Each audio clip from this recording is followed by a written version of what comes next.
everyone, and welcome to the LOPSided Podcast, the podcast for legal operations professionals by legal operations professionals. And today I'm delighted to be joined by Chantelle Jalland. How are you? I'm good, thank you. Before we get into it, you've been eyeing up the water junkie, so feel free to choose and pour, and we can get down to the very much, the critical business that is today's podcast. E-Disco, Inferno, and basically the role of e-discovery in digitally transforming law firms. You're a bit of a guru in this space now, aren't you? You've worked in-house, you've worked law firms. Anyway, tell us a bit about your background. Yes, so I currently work at a law firm, so digital services and e-discovery. Mm-hmm. So originally I'm from Australia, so qualified as a solicitor, and then moved over to the technology side about 15 years ago. The dark side. Yeah, and really haven't looked back. So like most people in e-discovery, fell into it and loved it. Great. And so the question I asked all guests firstly is, who's your hero? Okay, hero. So it's probably a bit corny, but definitely my mum. Amazing. My mum, so after she gave birth to me, she had brought her files and was working within about 12 hours of giving birth to me. And she always talks about positive stress, and she just sees, light in everything. So no matter what, she's always like looking at the positives. And I think that I've gained that sort of outlook on life from her. Great. Okay. And what is your greatest accomplishment?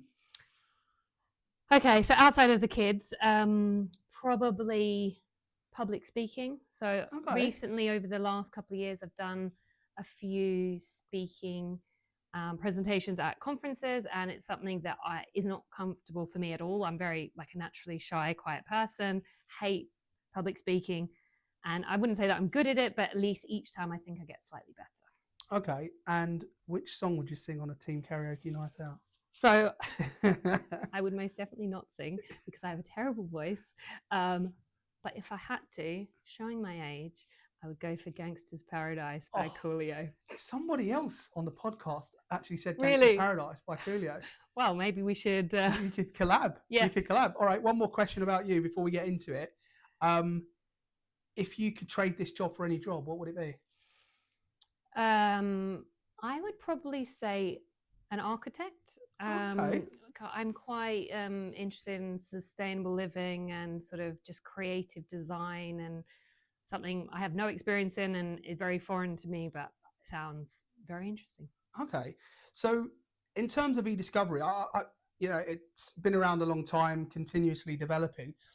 I was keen to talk to you about e-discovery as a strategic tool for law firms and their clients. So, past the kind of just a tool for litigation, the broader strategic offering of this and how it's kind of playing a critical role within, the value proposition that law firms are bringing to their clients. But before we get into that, just for listeners, viewers, can you just give us a quick synopsis on what exactly e-discovery is? Yeah, so I think it has changed a lot over the years. Okay. Traditionally, it was just responding to a disclosure in a litigation, so very narrow scope. Whereas now, because the platforms, so these document review platforms that have been used in e-discovery now have other uses, the e-discovery professionals that sit behind these actually work on a lot wider array of cases. So, for example, cyber breach response or investigations, and now even contract review, because some of these can be incorporated within some of the same tools. Okay, so how has the role, so you've touched on it a bit, but how has that role really evolved? So you said it was kind of disclosure. So are people now using the same e-discovery platforms for a multitude of services and offerings? And how does... Yeah, definitely. There's a lot wider scope for some of these tools. Some tools choose to be very focused on one aspect, but I think a lot of them are diversifying. And I think what it means for e-discovery and the professionals is that there's a lot more scope to advise on strategic advice. So I would say historically there was a lot of administration. So for example, you had to, for machine learning, you would have to click buttons, you'd have to train the system, you'd have to essentially feed those documents in, but there'd be a manual process around that. And so I think now that the tools are getting better and there's more automation, actually you can work on more interesting parts of the matter rather than just the administration and sitting behind it. Okay, so what would the key stages of that e-discovery process look like from the kind of the cradle to grave? Like, are you engaged by a client? Are you engaged by, the legal team? And then how does it play out from there? Yeah, so I mean, everyone's familiar with the EDRM, and I think that historically the focus was around processing, review, production, so that middle section, whereas now there's more of a focus on earlier on, so even going down to information governance, the way you manage your data, so even preempting litigation, being more proactive, and then all the way through to trial. So I think in terms of law firms, there's more of a focus on the upfront sort of identification collection piece, because actually if you're involved with that and you try to reduce your scope, then you can lead to less data for some of those later stages. Whereas I think there's been a bit of a shift, because previously it's like, oh, let's collect as much as we can. Whereas now it's a bit more, oh, actually, let's be a bit more measured, think about what's reasonable and proportionate early on, try to not over collect for personal data. Right, yeah. And then therefore you're narrowing your scope early on, reducing costs, but also it's just being involved at the earliest stage. You can make more informed decisions about the whole process. Okay, and you touched on process, which was a good segue into some questions I had around the kind of evolution of legal tech, process or optimization and automation in its space. And with so many different tools and technologies out there for e-discovery, how do experts ensure they're selecting the best digital solution for their firm's needs? I think it's a really difficult question. Technologies are evolving all the time, and it's not just new technologies, so new players to the market, but also existing technologies are bringing out new features all the time. So you need to really stay across a number of different tools. So I always attend a number of demos by different providers, conferences. I think that it's just being across, and also just reading what other people are doing in the market, because especially now we haven't even got on to the AI word, but we put a pound in the bucket. Yeah, there are a number of different firms which are using and bringing out case studies, and so actually learning from those other experiences as a community how we can better develop. So on that, so we've opened the AI Pandora's box now. No, it's fine. So are there opportunities for law firms to save on e-discovery costs through automation, AI, more efficient workflows? Are there any examples that spring to mind around that where AI's come in, or broader automation capabilities to really expedite that process for you as an e-discovery expert or the client? Definitely. There are lots of opportunities.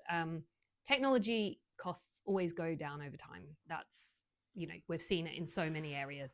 But I would say that now with the generative AI, it is still expensive. So I would say it has to be used in conjunction with a number of other techniques. But when we're talking about AI in the traditional sense in e-discovery, it's more the machine learning aspect. And I think now there's not really an onus on, will you use machine learning? It's actually, oh, why are you not using machine learning? So I think the shift has happened over the last few years where you are going to be questioned if you don't consider it. There might be a good reason why you're not going to use it, but I think it's that consideration. And so when it comes to automated workflows, I think it's just about the technology is getting better. There's less admin. It's going to be cheaper. Yeah, it's interesting on the AI, GenAI point, because kind of the e-disco space was probably one of the first already adopting AI before everyone jumped on the chat GPT, open AI world of, wow, this is amazing, right? It was one of the first areas of law really embracing AI in the machine learning space, at least. I think it's going to be different with the GenAI. Well, certainly what I've seen. So we started using machine learning almost 15 years ago. And now, and it took probably 5 to 10 years to convince legal teams to use it. Finally, I think we're there, but it took a long time. Whereas now I'm getting asked, can we use GenAI? It's the shift has happened where people are far more interested in using it because of the personal application of ChatGPT. Yeah. I feel like everyone's so much more aware. I think it's going to be an easier sort of education piece. And how does the GenAI piece improve the efficiency of the process? So with machine learning, as you know, you have to feed documents in. So you review a set of documents, then the computer suggests, okay, based on this set, then these ones are relevant, or these ones are not relevant, or these are relevant to this issue. Whereas GenAI doesn't need a seed set. It doesn't need sort of that training because it's got this big corpus of documents behind the LLM. So therefore you can start and get an answer for all of your documents immediately without any training. But having said that, because of the costs and the token costs with the LLMs, you cannot, it's just not viable to say put 1 million documents through GenAI. So you still need to use other techniques to filter your set down. And I mean, kind of adjacent point, what's the role of predictive coding in e-discovery, and how does that improve the speed and accuracy of a doc review? Yeah, so I think in terms of, it depends on your case, but with predictive coding, you can lead to more an efficient review. So even if you're not going to cull your documents based on what the machine suggested decisions are, and you might want to just prioritize your review, having reviewers review in a certain logical way with similar documents at a certain time, and those ones that are relevant first, and then just skim through the ones at the end that are not relevant, it will actually expedite that review process. So it will most certainly, most cases, achieve those objectives for speeding it up and making it more cost efficient. And in terms of the kind of migration to cloud storage, like what new challenges does that pose for e-discovery, and how can law firms manage that risk effectively? So we've had a few cases where we have, just say a company or a client has purchased another company, or they've got subsidiaries and they've got data in multiple different jurisdictions. I think often they have cloud storage that is run through a third party, and then you need to, if you're trying to scope the extent of potentially relevant materials, you really need to form a pretty detailed data map of where all the different data sources sit. When they're in the cloud and they're managed by third parties, often there's a question of, okay, well, who's in control of that? Who administers that? How can we get access to that? So there are lots of different questions, but if you've got that in multiple different places, you've got to ask those questions multiple times. So it leads to complexity, but also in a way, it actually leads to, cloud storage leads to ease of collections, because sometimes you can do self-collections, remote collections, so that actually becomes easier. That must be a bit of a minefield in terms of kind of data privacy laws, right? And, you know, differentiating laws between, you know, different locations if you're working on a big cross-border matter. Yeah, so we have had matters where we've had to set up separate instances in different jurisdictions. And so the way that often e-discovery platforms are set up, they're always set up with security front and center. So it's, I think, about having good governance policies in place. And so from a practical perspective, if you've got a reviewer sitting in a different jurisdiction, they can't download or export documents from the platform. Those sort of security parameters where you can control, you know, the review and the data in a way, but also just being flexible in terms of hosting the data in different places if that's a requirement. And I mean, we mentioned, and you mentioned earlier, e-discovery is part of your existing role. There's the digital solutions piece on the side. I wanted to ask you a question on that. So in your experience, how well do you think law firms handle the integration of new digital tools for e-discovery and more broader, and what are the stumbling blocks that you find? Because you've been both sides, right? Yes. So I think you've got a great visibility here on the whole kind of ecosystem, right? Yeah, it's difficult. And I think anyone who says that implementing new technology is not difficult is lying. There's a massive change management piece. I think, especially in a law firm, it takes time. You need to, you know, there are lots of different hurdles to cross. The one thing I have seen from working for essentially a vendor or consultancy is the speed in which they can adopt new technologies, because there are less blockers. But I would say that it's really making sure, the difficult part is making sure everyone's on board. Obviously, there's the technical actual implementation, but actually making sure you carry people along with that journey. And I think the biggest tip is to, well, have your champions. It's obvious, but like, you have people who are going to fight your corner. Yeah. So to the point of vendor versus law firm, what is one thing that you think, law firms could learn from vendors and vice versa? So I think vendors probably could learn from law firms about client needs and client sort of problems. So the bigger picture. Yeah. Whereas I think historically they will respond and say, yes, I can do that to whatever they've been asked, which is great. But actually going a step further to understand the bigger problem and sort of create new solutions. Mm-hmm. So be a bit more creative with their, what they're proposing and advising. And then in terms of law firms, what they can learn is, I think, a bit of that agility and ability to adopt new technology quickly and really just try, enable ways to onboard technology. And going into pricing, because obviously it's LegalOps, and we want to cover some of the other elements. Like, what pricing related considerations should law firms be keeping in mind when selecting an e-discovery platform or vendor? How can they assess the long-term value versus the kind of short-term cost savings? So I think it really depends for the law firm on the size of the law firm and the demand, how much work they're actually getting in if they were to, say, invest in a technology in-house. So if they wanted to bring it in-house rather than use a third party, there'd need to be a certain level of volume to make that worthwhile. It's very expensive. People, technology, process. It isn't that you can just buy a piece of technology and it will work. It actually involves a lot of expertise to support that and have processes. So it's just not a quick fix. So I think that you have to have a huge volume to make that worthwhile. But in terms of considerations for working with third parties, I know what I've seen in the past is a lot of people just go, okay, cheapest price, there you go, I'll choose that one.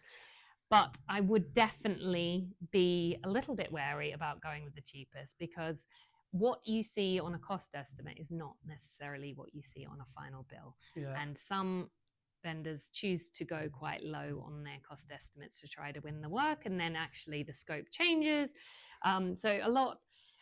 The market rate standard is to price per gigabyte for, say, processing and hosting. Sometimes there's user fees, there's analytics fees, and you've got time-based fees for support.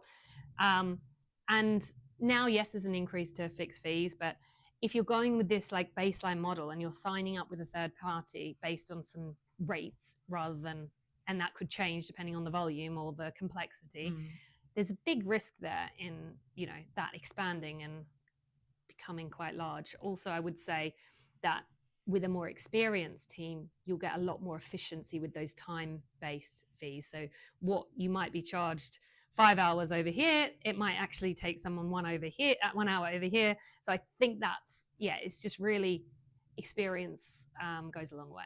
It's interesting, isn't it? Because I think there's law firms that could adopt a similar commercial approach. I've seen, in my world where, they'll go in very cheap and it's like, there's no way they can do it for that. But it's very much like bare bones. It's that kind of minimum viable product point and then build out from there. So fascinating to hear. It's it's very much the same in the digital world. But on the subject, the topic of pricing in particular, how do law firms generally scope and price e-discovery services? So we are definitely seeing more fixed fees to just have that price certainty. But we do generally price on that per gigabyte for processing, hosting, and then the time-based fees. So it's really about considering how long a certain part of the process, so for example a disclosure, how long it's like, what your volumes are. So you're looking at how big your data set is. Sometimes we make assumptions, but depending on the data type, it varies dramatically. So you look at emails, you could have 1 million emails, or you could have 20,000 contracts to equal the same volume. So I think you've got to be really clear about your scoping and what sort of data you're looking at. Yeah. But then also a big part is around the time it's needed for, because sometimes these matters can go on for years, and there are ways to sort of reduce costs. So for example, if it's active for 6 months, and then we can, there are cost saving methods to, say, archive or sort of turn it off to cold storage for a certain part and then just bring it back to life. So you don't have to have it switched on the whole time. of the 3 years, actually turning it on and off sometimes makes sense. So are we seeing a decline in terms of hourly based models associated with e-discovery cost? No, I think that hourly based models are still here, but I do think we will start to see more combined with, say, the review or the LegalOps or as a whole package, because really what a client wants at the end of the day is a service. They want an output. They want a solution. They don't want tech over here, review over here. They want a whole package, and I think that's where we'll see more as just a whole package price. Yeah, and what factors should pricing teams be considering when budgeting for e-discovery in large matters? So large and complex matters always have things that don't go to plan. So I think you can't ignore the fact of, I'm very much not of the view that you should go really low and just try to win the work, because in reality, we know from these complex matters that they're not straightforward. So whether or not it's, for example, foreign language documents, yes, now it's easier. There are machine language translation tools within the platform. Or if there's video, now you can actually translate that into written searchable text within that video or the image. So there are these technologies which make it easier, but there's still going to be an additional cost on that, whether it's a technology cost or a time-based cost. So I think it's just considering what the matter's about. Are we just looking at simple data, or are we looking at a wider set of data that's not going to neatly fit in your emails? Like email review, that's one thing, but now WhatsApp messages, mobile phone, now the platforms do actually display them in a much better way. So it's much more user-friendly, but it's still a consideration for time. And what are the most common kind of pitfalls or challenges that you encounter or law firms encounter when kind of delivering an e-discovery service? Challenges, like them common themes that you say, oh god, this again. I mean, that is one advantage to e-discovery. I do feel like the challenges are varied. They are changing. I think in terms of the pitfalls and what we see time and time again is a lack of preparation and time spent up front. And so, for example, if you have a production protocol that says that you have to produce in a certain way with full families, and then you decide at the start, I'm going to review just the hits, then you're going to have to review the families later. That's fine. That might be an efficient way depending on the relevance rate. Yeah. But it's just not thinking about some of these aspects earlier on. Right. So I think it's just actually putting in additional time up front with your scoping is actually going to pay dividends. That neatly, segues into my next question, which was, some of the best practices for managing unexpected data costs, such as, data processing or the need for special expertise during the review phase. What does that look like? What's a good example of, managing for the unexpected? Yeah, there are actually a lot of tools now that you can use to filter data pre-processing. Okay. So processing obviously is this huge cost. And so if you're looking at a multi-custodian, 20 custodians set of data, you're looking at this big upfront cost for processing. And actually there are tools now, whether or not it's date range or filters, you can do before processing. So you're not actually paying this larger amount up front. You can actually filter it earlier on. So I think and this is another area where I think third parties, vendors might not identify or actually raise this as an option, because obviously that's a big part of their revenue. Whereas I think from a law firm perspective, we are trying to meet an overall goal, which is to reduce the costs and make it more efficient. So I feel like we're putting these options on the table that clients might not necessarily have been aware of before. Yeah, and along that kind of cost reduction, effective pricing models, are there any pricing models or strategies that work particularly well for law firms with ongoing or recurring e-discovery needs? You mentioned flat fees and pricing, and flat fees and fixed fees and per gig, like retainer-based pricing, anything like that? We've seen that a couple of times recently, especially so we call it a managed data service, and essentially it's something where if you've got a large client with, there's repeated litigation, there's just all regulatory notices, they have to respond quite frequently to similar type requests. Okay. It makes sense to collect all that data up front for all of those purposes and then host it. And then we've actually had matters where, even though we are one law firm, other law firms can log in and access that data because of security requirements. So it's that there's a lot more flexibility around it, but there's a lot to be said about putting all, that cost up front, and then it will save later on because the whole process is more efficient. Okay. So going on to maybe the future of e-discovery, a bit of stargazing, where do you see that future of e-discovery heading, particularly with these evolving technologies you've spoken about, like AI, GenAI? I mean, it's a wild time for your industry in particular, isn't it? Around, it's exciting. I mean, it's exciting for sure. It's just I appreciate the difficulty of asking what the future looks like when it's just it's changing on an almost daily basis. Is it not? It is, but I don't see GenAI changing our industry overnight. I think some people are saying, "Oh, this is the moment," and it's happening. Whereas I'm like, actually, it'll happen faster than the machine learning sort of transition, but it won't happen within the next 2 years as a fundamental difference personally. But I do see, so people have been talking about new careers or new jobs, for example, prompt engineer. I am now involved with sort of tweaking prompts, but I don't see that as a long-term career because I see that actually as the technology gets better, that prompt tweaking is going to be less necessary. So therefore I think actually that's a temporary measure, really. And it becomes a core skill anyway, I think. To that point, I think that, and you touched on it earlier, the fact of your chat GPTs, your co-pilots and Gemini and everything else, people will naturally become better at prompts because they'll need to for their day-to-day lives. So it should become quite a standard.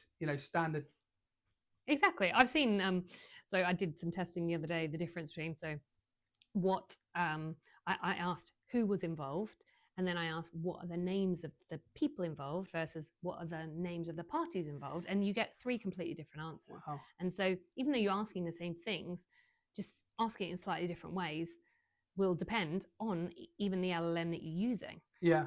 So kind of connected question. In terms of, I asked you around where you saw the future.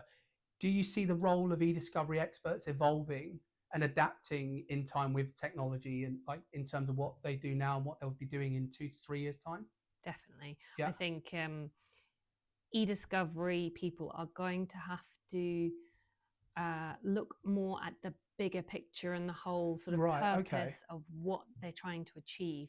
So, and I think this is where it ties in with digital services or legal technology more broadly, is that you're solving a problem. Whereas previously, I think with e-discovery, there was an element of administration and button pressing really that is going to go away because some of that is going to be automated. So it's going to be more actually, well, one aspect, technical sort of development of bespoke sort of plugins to these tools or their own separate solutions, but also on the other end, really analytical thinking, how you develop a better process. Okay, that's great.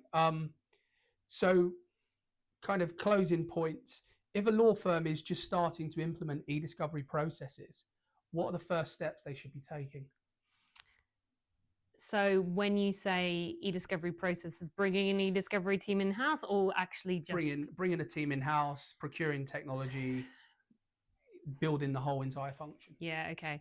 I think it's just not underestimating the extent of the job. It's really, well, one, building out processes and team of experts, but also the technology doesn't run itself. And there's a big amount of just keeping up to date with, there are new releases. And so there's the technical side of it, but also the integration with the rest of the firm. So whether or not that, you're a corporate or a law firm, you need to be able to, educate everyone to be able to use the tool or technology. And to be able to do that, you've got to have really skilled experts. And on that education point, is that literally starting with the basics as we did on at the start of this podcast, what it is, how it's of benefit to them, how they go from a kind of analog to a more digital offering, and what would be the 3 key things you'd be telling law firms as to the benefits of deploying e-discovery? Yeah, exactly. I think it's bringing them on the journey and actually seeing what the benefit is to them. It's really making their lives easier. And so actually having this technology elevates them because they're able to focus on more interesting work. So I think it's actually, in a way it does sell itself, but I think it's also acknowledging the limitations as well, because I think a lot of, certainly from, if you're a technology provider, you will sell your product and say it's the best, it does everything. They never really come in and say, oh, well, it doesn't do X, Y, and Z. You have to sort of dig around for that. So I think being really open about what the limitations are for the use cases is really important as well. So final and potentially contentious question on this subject. If a law firm is only just starting to implement e-discovery, are they too far behind and should probably be looking externally for that capability? No, I don't think so. Okay. I don't think you're ever, because I think it depends on the maturity of the organization and also the size. I think the size and the maturity depends on whether or not there's a need to bring it in-house. I don't think you're too late to the party if you want to do that now. Also, it's never too late, but I think it's just about getting the right advice and expertise in to give you different opinions, not just relying on one party or one product. And even though I've worked mainly with a couple of core technologies, currently I work with over 100 different technologies. So it's not there's not one technology that does everything. It's interesting because I suppose my challenge to that would have been looking at, for example, an Ashurst Advance and the maturity of the offering, and I don't want to say the years that have gone into building those fundamental principles that there. It's like, to be able to expedite all of those years of experience in delivering this type of service so quickly as a law firm with a new offering, I just wonder if sometimes you've got to cut your losses and say, we can't compete with that. Let's just, pay a external provider to do it. I think sometimes it makes sense to go with an external provider, but I think there's no harm bringing it in, and also because of the way that I think clients are demanding a more creative offering. So it's not too late. It's just certain parts of that process can't be expedited. Yeah. And no, that's fair. I think that's where some people want to go, okay, overnight, I want this. You need to just have time to develop. Yeah. And, if they've got a legend running their e-discovery in digital teams, then, it's even harder to keep up with that, right? I'm not going to answer that. No question needing answered. Chantelle, this has been super insightful. Thank you very much. Thank you very much.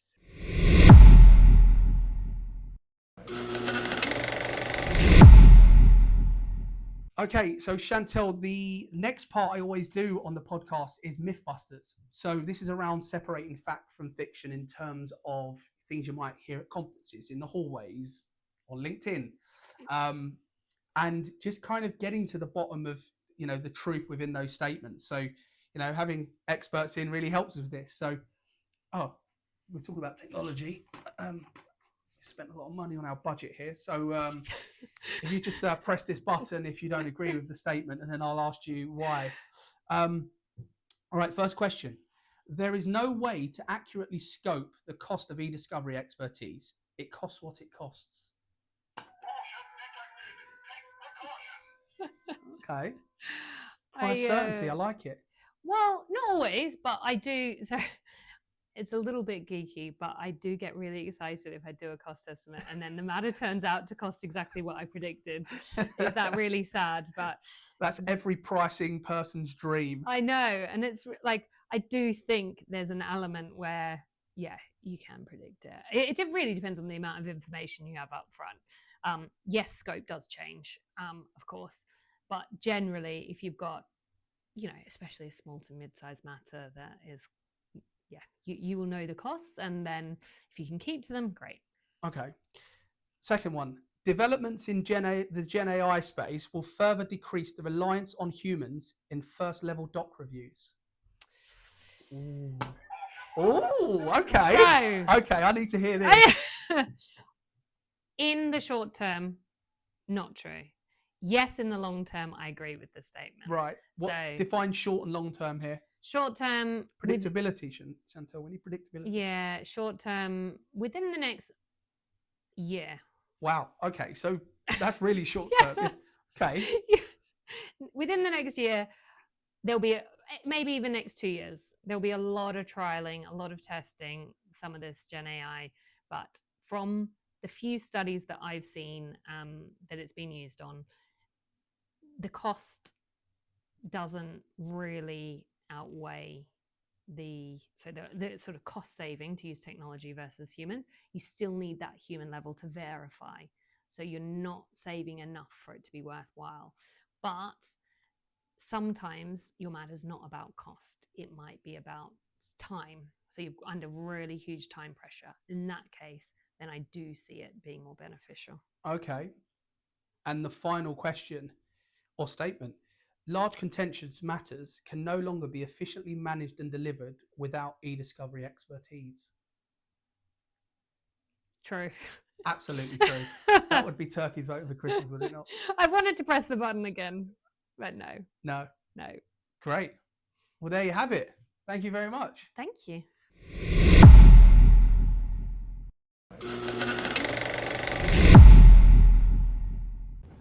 Thank you for watching the LOPSided Podcast with me, John O'Donoghue. Don't forget to follow us on TikTok, Instagram and LinkedIn at the LOPSided Podcast. Check out our website at www.thelopsidedpodcast.com, and most importantly, like us and subscribe to us here on YouTube.